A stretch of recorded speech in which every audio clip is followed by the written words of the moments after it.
Here we are. Welcome Hello. to 51st Chapters. I'm Nikki Trampo. I'm Heather Clark.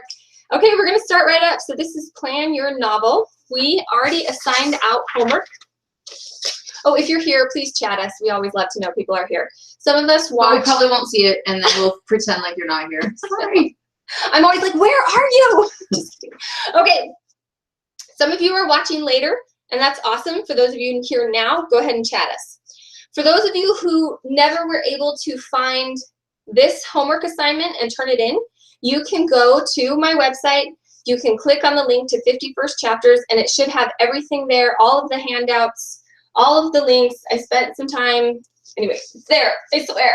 I swear it's there. It's available to you. So in the handout, I made the handout for all 3 of the next webinars, and the pre-homework assignment is there. You don't have to do the pre-homework assignment, but you have it. But if you didn't, we don't like it. We do have 5 people who turned it in, and 3 of them get to have it graded. Some of them just barely turned it in, so we had to redo our random number generator. And our big winners are? Number 1, no, it is Jennifer Gilson. Yes. And Alexis Kelly and Toby, Karen, or Carone, depending We're on not, how you say your name. that's why I made you say it. Toby. Okay, yeah, so we're Toby. super excited. So we'll look over that, and we'll probably just like give you some random thoughts and encourage you, and hopefully it'll be useful to you. Okay, so today we're talking mostly about how to get started in plotting. I did NaNoWriMo about 3 years ago. I don't know if you remember this. About the guy, the boy who was like, so he was, it doesn't matter, but he was in this wilderness camp for like troubled youth, and he was escaping, so he escapes. And it sounded like it was really cool, and I wanted to know what happened, but I killed that book by not having the plan. I wrote 25,000 words, basically. That is how many words I always write during NaNoWriMo when I don't have a plan.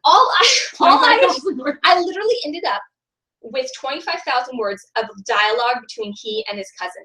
And it was all this personal development crap. It had nothing to do with the mystery. He was like, a playwright. You were just doing like a set piece. It was like journal entry. He was supposed to be like escaping and like discovering the mystery that proved why he was innocent and why he didn't need to be in that place. It sounds like a really cool book that someone should write, but I can't write it now because I ruined it. You think? Oh yeah. because like for me now, I don't even know what it is. I'm like, someday you can use it that whole experience, that 25,000 words as a premise. Maybe. No, that'd be a terrible book. Anyway, my point is though, some people really like just ending up with what they end up with, and that's great. You know, but I think for me, so the next novel, I took the time to really think this through, and it took about a month for me. And you've done me too. This. About a month of plotting. And then so much better, not only faster writing, but the story was just better. It's there, and it feels there. And yeah, you still divert sometimes, and you have your pantsing moments, but a lot of what's going on is a known quantity, so you can produce. One thing that I noticed when I plotted is that I way overplotted. So I could tell by about a quarter of the way through that I was not a quarter of the way through the plot at all. I was a quarter of the way through word-wise, and I was not even close. So I had to go through and like trim down the plot, which was nice to know, you know, but I mean, but yeah, so that's not a huge thing. So we're going to go all the way back to, this is from the handout. But so when you are writing, you're basically participating in what's called rhetoric. And the Greeks studied rhetoric. And this is really basic, so we're going to go over this kind of quickly. But when you are going to engage in rhetoric, this is what the Greeks suggest. They call it, they have these names that sound really old-fashioned, but basically invention is a pre-writing stage where you gather ideas and maybe free write or journal entry. That's what we're going to be doing for the next month. It's like falling in love. It is. It really is. It is. Before the hard work of like, you know, being committed to someone. Right. I fell in love and got married to like a terrible, terrible book. See, so like now it's couples counseling. Yep, right. That's what it would be. Couples therapy is revision. Yeah, that would be like after he cheated with your book. Like that would be like serious issues. So anyway, and then arrangement is arranging the book and the story ideas to form a coherent beginning, middle, and end. And I also recommend that you start forming those ideas in your pre-writing stage, in your plotting stage. Can I say with the invention stage for me, like the thing that's the kicker for me with invention is discovering what the characters want. That's like probably before I'm even plotting, before I'm even, you know, right in that beginning stage. It's like, who are they? What do they want? That's me. Right. Because actually I put that in the third. You do. I know. Yeah, it's funny. But yeah. So maybe tell us what a emotional need is, so that they can start thinking of that. So like I have this thing that I do, like, that I call the mechanics of desire, but basically where I immediately am like, what is this character's emotional desire? What's their concrete desire? What do they want? Because for me, plot comes out of those things. Got it. So for that's why everybody's, because I'm more of a mystery writer. Yeah. Right. She's going to be more plot based, and then her emotional stuff is going to come, whereas my stuff's all like kind of emo character driven. Right. But no, I'm just kidding. No, but my stuff's just kind of more like emotion. It's like YA contemporary, like, straight up. Right. So I'm writing, like, I'm gonna find out, what is that character's emotional need? Like, she needs family. What is her concrete need? She needs to keep her baby that she's pregnant with. What is her you know, and then so we go through that step. So for me, I'm going through, like, what is her announced strategy? How is she planning to do it? All those things. What are her obstacles? Those are the things I look at first, and then. Okay, and you know what? I just realized that mentally I was doing this like as if we're doing our regular kind. We're going to way speed this up. Sorry. I just remembered myself. So if you need a primer on this, I suggest you watch the first 3 webinars. And you can stop and watch them right now, and then you can watch this later. Don't feel like you need to stay with us. But so going back to our handout, we're just going to quickly go over style. Style is how much you vary, basically, cliches. So how much do you vary the diction of your genre? How much do you vary the genre itself, story structure? How much do you vary your characters compared to what you normally see in books? One thing you're going to want to keep in mind is that how much you vary the story structure and how much you vary, like, the sentence structure should sort of reflect each other. So if you're writing a very contemporary romance and you're expecting the sentences to have kind of a chick lit feel, the plot had better have a chick lit feel as well. So if you're really thinking, like, I'm going to branch out and do this awesome, killer, really different plot, then you might want to look at making your actual prose, the actual paragraphing, everything start to reflect that. So kind of start making those decisions now as you plot, because that's going to affect everything about the book. I know you're really good at that. Like, what does the book feel like is kind of almost the first thing you're going for. Yeah. How will it feel? This is totally, I totally plot my books actually based on style. Like, what do I want to experience as I write it? So whatever. And you know, if you think about it, that's why readers, I think a lot of the time, readers are picking up books based on that. Yeah, that's probably true. Although there are lots of readers. Anyway, I'm going to not talk about memory that much. That's just as you write, try to keep all that stuff in mind. But actually, don't remember it. Actually, just write. Write it down. Don't, and then revise it later. Yeah. So, and then delivery, this is one thing. This is super simple, but, you know, is your book going to have pictures? Is it going to be graphic art? I'm assuming that we're mostly writing full text novels, so we're just going to skip delivery. And then 5 basic elements for how to use those other things that we were talking about. The first one is to think about your audience. So this is our first writing exercise. The way that we're going to do this, for those of you watching live, we are literally going to turn the camera around, time you for 2 minutes, and turn the sound down. Otherwise, we have to restart the webinar and give you a new URL every time, which is going to be super lame. So those of you who are not watching live, you're going to see me shut down right now, and it's just going to say 2-minute pause, because I will have just edited that part out. And you're welcome to just pause it and then just start when you're ready. Okay?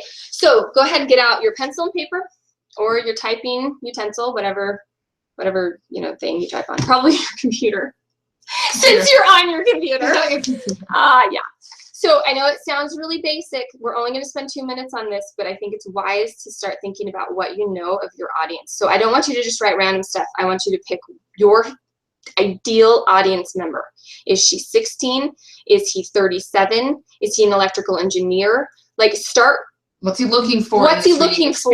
And maybe what's he looking for in some of these things? That style, what's his background? Feeling. Like, what can you draw on from his background that he might think is super cool? That makes it, what emotional issues do you really want to address? Yeah, especially if you're doing like kind of that more emotional book, like women's fiction or like YA contemporary. Okay, on your mark. Good luck. Get set. Go. We're gonna do it too. Yeah. All right, we hope you had a great experience writing down about your audience. We hope that now you know this person almost in the way a stalker would, so that you can appropriately accomplish the next step. Move over. I feel like we're like, I know, I'm like trying to hug you. I'm like, Nikki. Here, move your chair over and everything. Okay, there we go. fine. All right, so now you know what your purpose is, and if you know who your audience is, then you're going to know how to accomplish your purpose. So your purpose is either going to be like to entertain, to make them cry, to like sweep someone up with romantic feelings. That's always Nikki's purpose. Always. Everyone who knows me well knows that. Oh, I never checked for chats. Sorry. I never checked for chats, which was the entire purpose of my of a live webinar. Danny! Jennifer! Hi! Welcome! We have 2 people. Yes! Hello! I love it. We're not talking to ourselves. I know, it's great. Okay, hello guys. Anyway, we're still looking at ourselves. I know, it's the worst. How did I do this? I never look usually at just drag us down to the bottom. Okay, there we go. Okay. Continue. Sorry. No, you're good. So in terms of your purpose, like I just thought it would be good to tell. So the purpose of my next book is like a whole bunch of things. I want you to laugh because my book is a middle grade contemporary. It's a companion novel to my first middle grade contemporary. And the goal really there is to address some themes that are hitting lots of middle grade students. This idea of like not being accepted and yet still being an awesome person, and that everyone's got these talents. So it's to kind of explore these themes, but then also in the meantime, I want to make you fall head over heels in love with these characters. I want to make you laugh all the time, and I do want you to cry because so that's my shtick. That's my thing. I want by the end, I want you to feel all the feelings, but so it's not an adventure. No, it's not a mystery. It's a feel all the feelings. It's a feel all the feelings, and yet it's kind of adventurous. Right. Because my book's like a superhero. These kids think that they're superheroes. I'm writing books. The series of books is kind of about books about kids that convince themselves of something grandiose and even not though that they're real. They're just normal kids. So these kids are like a group of misfits from the bottom echelon of the school popularity ladder who have to like. I love that. The bottom echelon of the school popularity ladder. Have an echelon. I don't think you can say that in middle grade. I don't think you can. But they're from the bottom. They're like way on the bottom. Whatever it is. Wherever it is, they're there. And these kids decide to form a team of superheroes, misfit superheroes, in order to right the wrongs of middle school. So it's going to be adventurous, but it's going to be real life, and that's what I'm doing. So I want you to go ahead and write what you know of your purpose. And what I want you to think about is what it is that's grabbing you about this project. And go ahead and be honest with us. You don't need to say what you think a reader wants to hear. This is your chance to say what you want. So like in my sequel, the only thing I really want is to give a satisfying ending to the main questions that I asked at the beginning of the story. So all of my thoughts with that, I don't want to, anyway, so I won't tell you what my thoughts are for mine, but for yours, go ahead and, if you can narrow down why you're writing it, that will often give you what your theme is. And that's something that trips people up a lot. They have a lot of plot, and at the end, it doesn't feel satisfying and ties up because they don't have a good, theme. Even like a murder mystery needs to have that little tie at the end, something that wraps it. And it has to be present throughout all of the writing. So if you can be really dialed into that innately before you start, all of your writing will be colored with that, and it'll make having that wrap at the end a lot better. So let's take 2 minutes and write down what you know. Yeah, and since there's only 2 of you, go right ahead and put it in the chat window if you want to. Yeah, that would be totally fun. If you want to, type right in the chat window. That's what you just said. Yes. But that's why there's 2 of us, in case you didn't hear one of us. That was awesome. Okay, I'm going to turn this around. 1, 2, 3, go. No, I like it when you sit forward because then I look small. Okay, all right, we're back. Okay, so now we're going to go on our next writing exercise. And I always say this about all the exercises. I know this is really basic stuff, but I think this is super critical for people to think this through. What are some rules of your genre? What I see new writers often doing, we were just talking about this, is that they think I will break 1 rule or 2 rules of my genre, and it'll be so cool and so different. But as we talked about before, if you start breaking rules of your genre, are you tipping your reader off to that by breaking rules? For example, if you're going to break a rule of the typical romance, how they're going to get together in a romance and how that's all going to go down, you might want to start breaking rules right at the meet cute. Right when they meet each other, you might want to start breaking rules. You're going to need to tip your hand a little bit, but then at that point, basically, it's not a romance anymore almost. It's more of a general fiction or whatever. So think hard about what rules you do like about your genre, what rules bother you about your genre, and then start thinking about what rules you're committed to breaking and why. basically. Why is that important to you? Why is it important to the story that you're telling? That's true. You know, even like, you know, you read a story sometimes that's like super meta that has, it's like talking about the storytelling and it's very overt or whatever. But every once in a while I'll read like a critique partners thing and they get super meta a couple of times. Right. You can't do that. It has to be kind of all the way throughout, and there usually should be. What she means by meta is like metacognition, right? Like you're talking about the writing and the theme. Like a good right. example is like Alcatraz and the, you know, librarians or whatever, where he's constantly like talking about the metaphor and the. But that's also, I mean, it's very literary, and he's. Anyway, he's making fun of the trope using that for the story. So. Right. Okay, so we're gonna go just 2 minutes. Just bear with us, and then we'll get into plot and your actual So for story. these 2 minutes, you are doing what are your rules of your genre? Yes.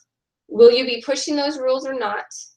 And if you're going to be pushing those rules, what are the rules you're going to be pushing, and how are you going to tip your hand to the reader so that they can kind of be excited for those rule breaks rather than frustrated and not trust you and not trust you anymore, not think that you can tell a different story. Right. Okay, have fun.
Okay, so I took Nikki's chair, and it's like the captain's chair, and I feel really powerful right now because she left because she had to wipe someone's bum, because that's what writer moms have to do. So I'm back here to tell you. Alone? Yes. So I told them what you were doing. So anyway, so we're just talking really quickly. Now that you finished that, writing about the rules of your genre, and if you're not breaking any rules, that's cool too. We like you. So the next thing I want to talk about is experience, and kind of what are the experiences that are leading you to be the person who writes this novel? Yeah, and again, this kind of touches on like the way that I thought of this. So I wrote this one novel that's actually getting published. I should probably Nikki has a book deal. Yeah, woo! I'm totally excited, Tom. Yeah, I kind of buried the lead there, but anyway, so yeah, my book's coming out like May 9th. It's probably going to be called Shatter, and we're working on like the cover already, and like I'm so excited. It's going to come out so good. Yeah, it's going to come out through Cedar Fort. I'm super excited. Anyway, my point in bringing that up. Oh, experience. And what experiences lead you? No, for real. Okay, the experience that I had that led me to, that led me to write that book is when I was 13. I was with my friend, and we were at an overnight girls' sleepover party. It was a birthday party, and we went walking down the street, and this guy, these like 4 gang member guys who looked super scary came over to us and were flirting with us. And it was our first experience like flirting with the opposite sex. And it was really exhilarating, but I was also like kind of out of my comfort zone. And it was me and my friend, and we were both LDS, and we had never really, like, the guys at our school didn't pay attention to us, so it was like hugely exhilarating. They were older and they were really scary, and so we said, okay, we need to leave, and they're like, no, we want you to see our gun. And we were really freaking out. So they pulled a gun out. Holy cow. And we're freaking out, and we're trying to leave, and they're following us. They're following us. There are 4 of them, and they have a gun. Wow. At one point, they made us like hold the gun, and we're like holding it, and I was like shaking. Oh my gosh. I was shaking in fear. And meanwhile, we just kept walking and walking, and eventually we got back. And so to where, you know, where the girl lived, and we weren't even in our own neighborhood, so we didn't know, like, you know what I mean? Like, it felt very out of our element. It was really scary. Wow. So, yeah. You write thrillers. Well, anyway, it was a really scary experience, but I had like certain like visceral reactions from that, smells, visuals that I remember really, really vividly, especially like a bandana in the back pocket. And you'll see like the gang members in my stories have those bandanas in their back pocket a lot. And you'll see like little things like that. So I want you to think of, if you have one, an experience, a specific experience that is probably what's drawing you to either that setting or that character or that something about it, and just put us right there. And that can help you tap into the visceral realness of it all. That's kind of what I was thinking. Okay. So just whatever you want to do. 2 minutes. Actually, let's go 4 minutes on this. 4 minutes on this one. I want you to start digging into the we are using all 5 senses about that experience. So instead of saying, I experienced this, you're going to give us this visceral moment. And it's not so much so that you have it written down, it's so that you have 4 minutes of immersing yourself in that, feeling it, so that you can get prepped. That's the kind of space you want to be in when you're writing the story. That's right. Good. Okay, go ahead and wrap up what you're working on. I think we're a little, sorry, we have to adjust the camera each time now. Now we're short. I know, that's what I was trying to fix. That can be short. Cool. I was trying to fix the shortness, but okay. Okay, now we're going to start writing about your story. So this is like kind of more the meat of it. The rest of that was prep. It was getting you immersed in what maybe like led you to land on the story in the first place. So what you landed on your story, if you already have a premise in your mind, where you go with that premise and what you actually write relative to what prompted you to think of that premise might be more cliched than you might imagine. And so Orson Scott Card, I know that sounds mean, but it's not. No, I'm just thinking about my first book. Well, yeah. Woo! Yeah, you know, you're just going to end up landing on tropes. So Orson Scott Card recommends writing down, you know, at least 5 or 6 ideas of where the premise could go, or what kind of premise. If you're still in the crafting of the premise stage, that's totally fine. But you're going to write down 5 or 6 ideas, and don't start circling the ones that you love the best until kind of at least 5 or 6 down. And maybe get together with your Nikki and like do that thing, like do it for a while. Don't just do 5 or 6. Right. Really look at what it And so we're going to play some writing exercise games, and we encourage you, we're going to give you time to free write on this, but we encourage you guys can get together on email, you can use the chat, you can exchange email addresses, whatever, but we encourage you, or call each other, like, or find your friends, like play this game out loud. These things are things that you can just bounce ideas off of each other and just start broadening your idea. And write what everything down, nothing is bad. Yeah. First you want to, so in the brainstorming, you want to broaden the story, like way beyond the scope of what you can ever possibly contain. You never in know one what you're novel. going to find. You know, today I got an idea that would have completely changed my last novel, the one that's out on submission right now. And it would have been brilliant. It was just like a random critique partner was like, oh, what if done this? She was like, what if instead of having her do this, you had this invisible girl who's trying to do bad things team up with the school bully? Oh, and like that would find him as an ally. Right. She's this good girl. Anyway, I was like, like it was exploding in my head, and I was like, I want to write that book too. I know. Anyway, so you can do that. True. So, but what we want to do in making it really big and bigger than what a novel can contain is that we want you to give the reader the coolest stuff instead of whatever just hit your brain first. Let's surprise them. Yeah, which is likely, and this is different than switching up the rules of the genre. This is just coming up with something a little bit fresher, a little bit more yours, rather than what's going to land in your brain right away. Right. So, with this, you're going to want to think of 2 main things. Just a second while I yell at my kid. If you guys knock on the door one more time. Mom, can I please? I just told him that's the worst threat ever. It's hard to find a currency while it's hard to find a currency while you're doing a live webinar. They're like, we haven't eaten breakfast in like 10 days. You don't have any cereal. What is your problem? They're like, yes, I don't want to eat breakfast. I'm sorry.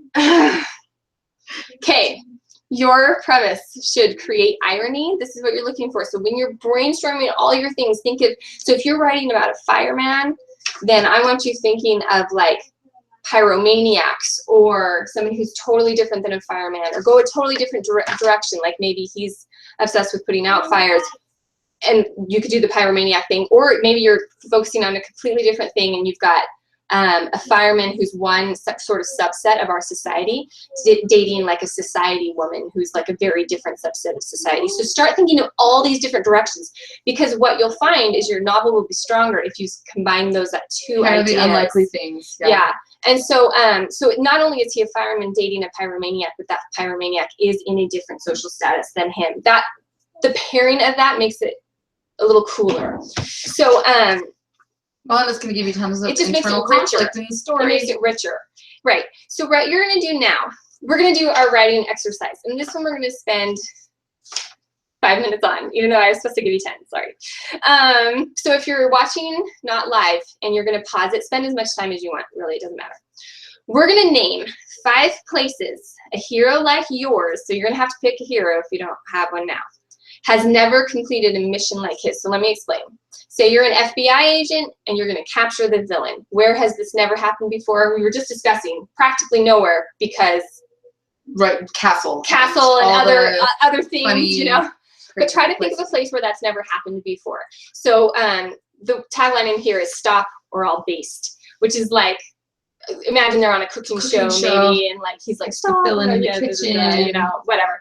And so you can come up with a short line for it if you want to.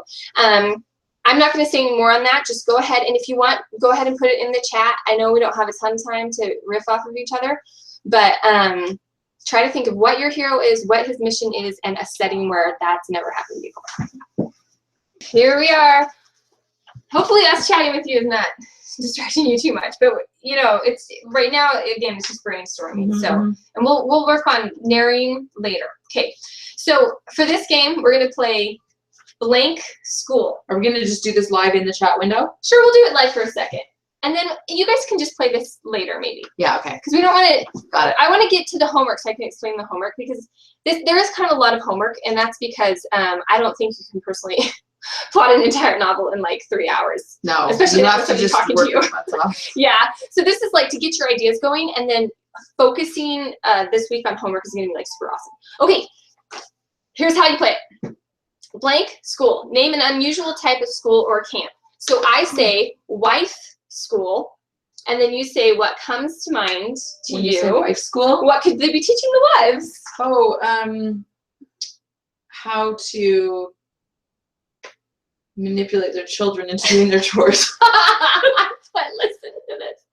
Women sent to camp so they could train their husbands. Shoot. We're like totally cut off. I think we're totally cut off. Just a second. I don't think we are. I think you're just scrolling. No, I'm not. Okay, we're not cut off. Yeah, we're super short again. Sorry. Okay. But I'm far over here. So okay, so then you tell me something. Okay, something cool. Teacher school. Gosh. I don't know. Okay. For YA.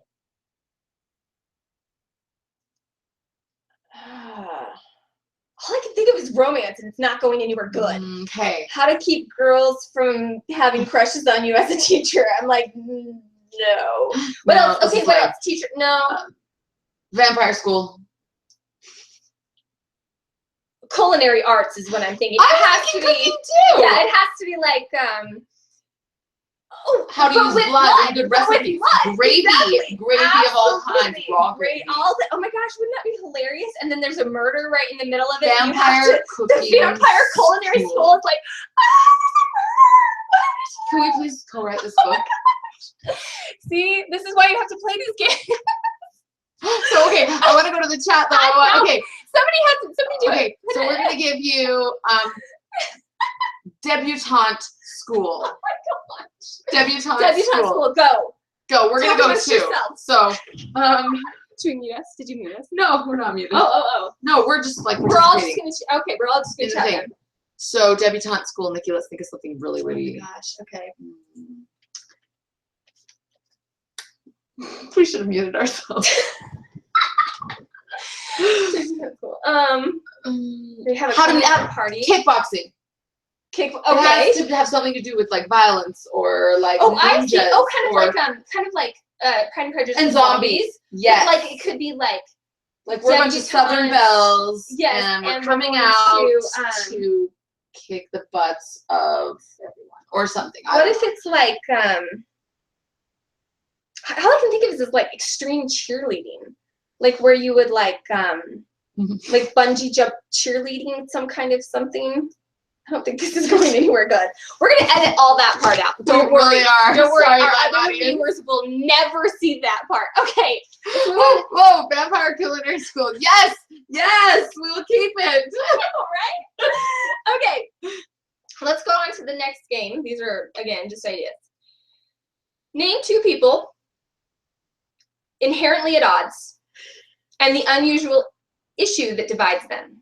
So this is all from Save the Cat, by the way, which I should be telling you about way more. This book right here, in fact, I should tell you about both of these. Just really quick. This is Deanie Lowe. She's local. She's awesome. She wrote a book called Write Like Your Brain Works, and it's good. So I read it. And you should read it. And this one is Save the Cat by Blake Which we'll be Snyder. talking about a lot next week. A lot. These writing exercises come directly from this book. You should read this book. He's amazing. He's not alive anymore, which makes me feel slightly less guilty. Did you not know that? No. Yeah, he died very young, extremely young. It's very sad. Maybe he's not dead. Maybe I should look that up. Wouldn't that be terrible? I will also edit that out. Like, he is not dead. I'm almost poor positive. widow cry. No, I'm pretty sure. Okay, because he died unusually early. Okay, so he wrote down a hooker versus a preacher in a small town divided over massage parlor advertisements. Doesn't that sound awesome? So it's just inherently like, you're like, I can totally picture that. So we're gonna come up with two types of people. So we used firemen already. So let's do something else. And Nikki and I are clearly really bad under pressure, so we're gonna mute this part. No, we're gonna do lifeguard. Lifeguard. Who's inherently, okay, so lifeguard, like that'd be like the cool crowd. So you could do like a goth lesbian or something. Okay. You know what I mean? What would they? I was thinking about a person who likes to drown people. And that's another thing is that you can do a little twist on irony, right? So it's like the exact polar opposite. That might be going a little far, doing the exact polar opposite. No, but the lifeguard cannot be cool. The lifeguard will be the one super nerdy lifeguard. Super nerdy lifeguard. The super. Oh, so when I was a barely lifeguard, passed the fitness test to try to get the person. Okay, so in my world, if you had the super nerdy lifeguard, that lifeguard would be old enough to date the super hot firemen that were across the street who used to do our training. You would have, like, talk about going from zero to hero. There you go. That would be like the coolest ever. Okay, so but what issue could divide them? So you've got your nerdy lifeguard and your super hot fireman at odds over, it could be anything. Over the water that they need to fight. We're gonna turn. She's had a lot on her mind lately. It's been a rough week. She's had a lot on her mind lately. Can't write books anymore. You totally can. Okay. Who would want to be saved by a nerdy lifeguard? I was a nerdy lifeguard. Okay. If you're drowning, you don't care. I think I saved 5 people. Nerdy lifeguards totally watch you more to make sure you're not drowning. This is a true statement. They're actually, more reliable and responsible. responsible. Statement. They're not flirting as well, much. because they're not talking. They're just not distracted. I was never distracted by anyone. That's not true. Okay. So, but they could be, so seriously, like if you had the lifeguard and the fireman, they would need to be divided over something having to do with the pool. So some rule about the pool or something that they could be at odds with at the beginning. So in order to play this game, you don't have to have your book like that. But it was making me think about Castle and how they start that out with the person fighting crime who's hardcore and serious about it, and the person who loves writing about crime because crime is so cool. Right. So that could be, so the nerdy lifeguard could be like, we need to be ultra serious about watching the kids every second, and wouldn't it be funny if he like saved people that didn't need to be saved? Like orders the backboard that you have to strap people in because there might be a back injury, and the fireman's like, "Are you joking me? Like, pat him on the head and send him away." Like that would be a fun thing. Right, they got water up their nose and they're on the backboard. Water up their nose. And then the fireman trains the dirty lifeguard, and it's just like, you're like, you've lost it. This nerdy lifeguard, she had to be a little bit older. She's surrounded by all these teens who are blowing it off, and she's like 19. Super serious. She's gonna save everyone. She clearly will save someone at the end. Oh, totally. That could be really fun. But see how that sets up your whole book just by. Like she's almost the boy who cried wolf all the time. But the boy who cried wolf is actually not gonna let anyone die. And the climax, she's like, good thing she learned her CPR so well. I mean, that could be a really interesting. She's like doing CPR on someone, and everyone else is like, whatever. She's already doing CPR on people. Okay, and our last game. This is why you do this with a friend. At first, your ideas are really bad, then they start getting kind of funny, and then there will be a seed of something awesome. Exactly, yeah, it's true. Seed of something awesome. It's something to get you excited about it. And then the real good stuff happens when you're, writing seriously, Okay. Oh, then the challenge on this one is to write out a game. You write out a game that encourages your friends or yourself to play with the story ideas, to stretch it out, to make it robust and entertaining. We're going to move right on to describing the homework. We have 3 minutes left, so this will be perfect. Thank you, by the way, for coming with us. We hope that this was really informative for you and a launch point. That the real golden material stuff is the next 6 days. We do have homework. I am asking you, this is for you, but what I do is a 15-minute free write every day. I encourage you to do that in the first 15 minutes if you can. If your schedule doesn't allow it, don't stress. But when you wake up, I have my pencil and my paper, and I even keep my eyes closed, and it's dark, and I just write, and I only write like 5 or 6 lines because I'm so afraid of copying over, and I just write. And I love it. That's me. I just stumble to my computer, flip it on, and start typing when I'm still in a semi-hypnotic state because I'm still too tired to tell myself I suck as a writer. Right. And to tell myself all these ideas are bad. I just do it. Right. Just get it out. And don't worry about organizing these ideas. Please try not to reread them. Please, even if you love them and you think they're amazing, don't reread them. So you're going to do that 15 minutes a day. Complete sentences, portions of scene, handwritten notes on plotting anything. And then every day later, like hours later, go through your brainstorming ideas. Take 5 minutes, just kind of go through them, circle the ones you think are useful, add them. I said add them to your beat sheet. I'm going to explain what that is in a second, but you can add them to whatever file you want. But throw the rest away or put it away in a way that you're not going to see it. I don't want you running back to this like it's some template. It's going to write your novel for you. It will save you. Because it will not save you. This is just getting your ideas out. This is what will save you. Finding the seeds of something right here awesome. Is where this story is going to be built, and you don't need these little things, and just throw them away is my recommendation. Just to get yourself immersed. Yeah, because you don't want to get too when you're reading stuff, you are not creating stuff. So you want to be reading as little as possible of your notes. So when I say plotting, I don't mean like reading stuff and then like referencing it all the time, at least for me. That doesn't work for me. Right. Okay, so, but when you come on that golden idea, when you're like, yes, this is what's going to happen. I know my midpoint now. This is going to be rad. Then, of course, jot that down. And then your second assignment, this is your major assignment, this is the one that we want you to turn in, is to read 10 log lines, or a log line from 10 movies, or you can do a book if you want. But movies are really easy because they always have it. They always have that one tagline like on the DVD, like when you order it, they have that. Anyway, and then write your log line. A log line is, I hope you know what a log line is. If you don't know what a log line is, you need to read this book anyway.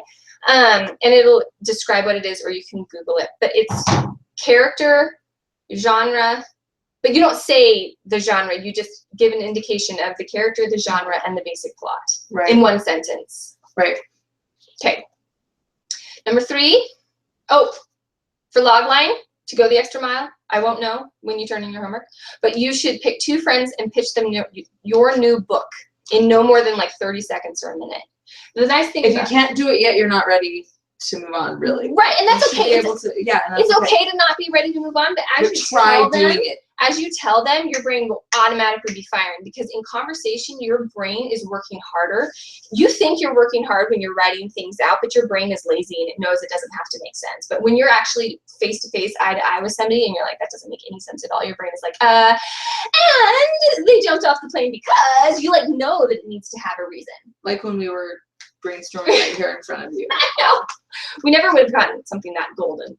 Nope. We didn't know. Vampire Culinary School, our first co-write. I know, right? We've had so many co-write ideas. We don't want to get your hopes up. Okay, create a scene journal document. I recommend this if you have little bits of things, dialogue, setting that come to you in terms of like, and it feels and reads like a scene from a book. Then I just lift that, I put it in my journal, I organize it by date, and I kind of leave it alone. And if I'm writing later, and if I think, oh, I know that I wrote about that school, then I'll go and find it. But I don't like. Don't put that in a template like it's part of your book and you have to write your book around it. No, do not write your book around it. But just if you want to go back to it, you're like, I know I wrote a scene where he was going to kiss her or whatever. Then go ahead and look. I want to feel what I felt when I wrote that. Yeah, I want to feel what I felt. For me, it's almost always a feeling that lasts, and the words themselves don't usually. Right, a lot of times because the details change so much. Yeah, that's true. So I recommend that you go ahead and create that for yourself. Optional is to print out the beat sheet. A beat sheet looks... Print out the beat sheet. I would. Just do it. I would print out 2 or 3. This is what the beat sheet looks like. So we're going to discuss all of this next week, don't worry, but have it on hand for next week so that you can write notes about what these story parts are if you don't know already, and then a separate 1 or 2 so that you can write notes about your particular story as it relates to theme. And then you set that down, you pick up a new one, you write your particular story as it relates to setting or the mystery or the romance. The romance, exactly. But we're going to do that next week. A lot of the things will coincide, but they'll be different. So. Okay. Hopefully you're getting the newsletter. Sorry, we've had newsletter issues, but if you're not getting it, I'm at nikkitriunfo@gmail.com, and you can just email me your homework. It's no problem. But if you, I wonder if I'll rue the day someday that I just throw out my email address all the time. Oh well. Someday when you're super famous, you will rue that day. You will change your email. It's not like a secret one for me. It's not like it's this blinding secret. I wonder what her email address could be. Oh, maybe it's her name at Gmail? I don't know. Mine's super stealthy. I know. I'm not going to shout mine out. Okay. So turn in your homework. You can hit reply on the newsletter. That's easiest for me because then all the subject lines are the same and I can like kind of group them. But if you want to just up and email me, that's fine too. I'm not big enough. I'm getting that much email. That's really hard to like sort through. But mostly we're looking for log lines, and that's what we'll grade the most. And we will look at your log line and see ways that we think it could be made better. Or if we just love it, we've been talking about questions that inspired us, and then when you read those questions, you might think, oh, right, that log line did not do what I thought it was going to. Yeah, or Heather and Nikki are dead. Or it might be that the log line is great, and we just say like, here's where we would go with it. This is great. You could go here, you could go here, you could go here. And it's not like that means that's the right answer. It's just that's good. The more ideas, the more vivid it makes it to us. And then we're like, oh, I have my ideas for where we go. I wonder where she's going to take that. And that's what makes people want to read a book or watch a movie. They actually feel like they know where it would go already. Right. They feel like they can picture it, but they're like, but what did she picture? And then when it flips, it's fun. And then it's really fun. Yeah. So, okay, that's it. Okay. Thanks, everybody. Thank you guys so much. Find the thing. We'll just sit here awkwardly till I do. Make sure to smile all the time. Just kidding. No, you have to move it up. How do I stop? Stop, Rebecca. Goodbye.